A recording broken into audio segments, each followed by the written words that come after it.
Yeah, sure. So I grew up in Maryland, actually, just fairly close to DC. So I played on a number of clubs growing up, but my most recent one, I guess, or my last club in high school was Maryland Rush. Back in middle school, I did ODP back then. Futsal was also a really big part of my life. So growing up, going to regionals in Wildwood, and then we actually got to go to nationals in Long Beach one year. So competitive soccer and futsal were definitely a part of my life from a very young age. Tried to get started with recruiting pretty early on. I think that's definitely one of the keys to everything about the whole college soccer process is not pushing things off, not procrastinating. You want to start pretty much everything as early as possible. And I'll get into that later with like fitness, communicating with your coach, your teammates, all of that. But so pretty much beginning of high school, and especially sophomore and junior years were the really big times for recruiting. I knew that I wanted to pursue physical therapy, which is a doctoral program now, mandatory. And so at most schools, you do your 4 years of undergrad followed by 3 years of grad school. So it's 7 years total. But back when I was applying, there were these new programs called accelerated 3+3 programs. So they condense your undergrad into 3 years. So that way you save a year of time and money. And most schools, obviously, if you stay there for the full 6 years rather than transferring for grad school, you can continue to play soccer. So that was a really big draw for me because I still got to play soccer during my years. But I also got to save a year of time and money, as well as work an extra year to make some of that money back. And so ultimately that was what drew me to Widener. I had never heard of Widener University before I started searching for these programs.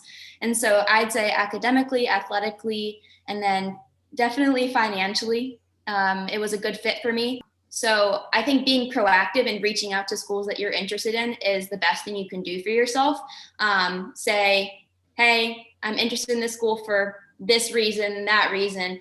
I'm going to be at this showcase tournament. I would love to meet up and chat with you. It can be something like that. It could even just be starting an email chain where you talk back and forth and eventually find a time to meet.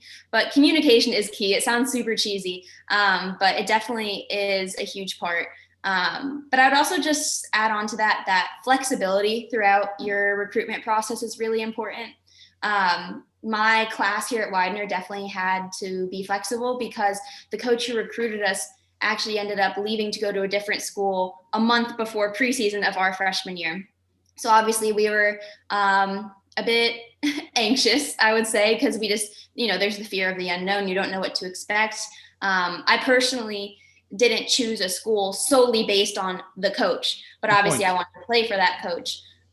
So even, it's worth mentioning that a lot of college coaches don't stay with programs more than a few years. It's pretty rare that you'll see a college coach stay for 5, 10, 15 years. So definitely cultivate those relationships early, but don't choose a school solely based on the coach. There must be other factors that make you want to go there, and soccer and the coach can definitely be a plus, but just make sure to stay flexible in that. And I know so many players, and I think it's especially common with girls who are just, I'm kind of nervous, I'm going to put it off. They don't practice the fitness tests ahead of time. And I think that's the worst thing you can do for yourself going into preseason. So I would definitely say don't put it off. I know it's tempting over the summer, but follow the plan, whatever your school is promoting or suggesting. Run your fitness test. I recommend doing it once a week. So that way you're just ready for it and comfortable and the nerves aren't there when preseason does come along. Futsal definitely helped me with my all-around game. So my philosophy is grow your soccer skills through futsal primarily. Yes, you're playing soccer, but use futsal as primary development tool. But what you hit here is a couple of things that I really love that you mentioned without even me asking a question, because it kind of validates what I'm trying to say. So number one thing is that you got to put the work in coming into the college, correct? There's no shortcuts, right? There's no way around it. Even if there's a big difference between high school fit and college fit. You have been on the field and you've played against one of the top teams in the nation, right?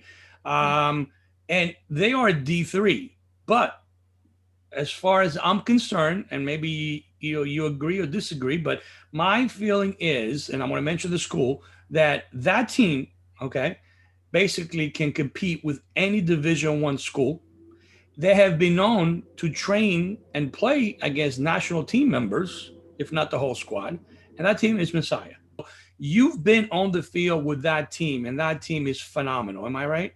Yeah, they're insane. That was halfway through my sophomore season. Our head coach moved me from center mid to play center back, and my first game at center back was against Messiah, and that was like trial by fire in that game. And you did fantastic, by the way. You did Thank fantastic you. that game. You executed just, perfect.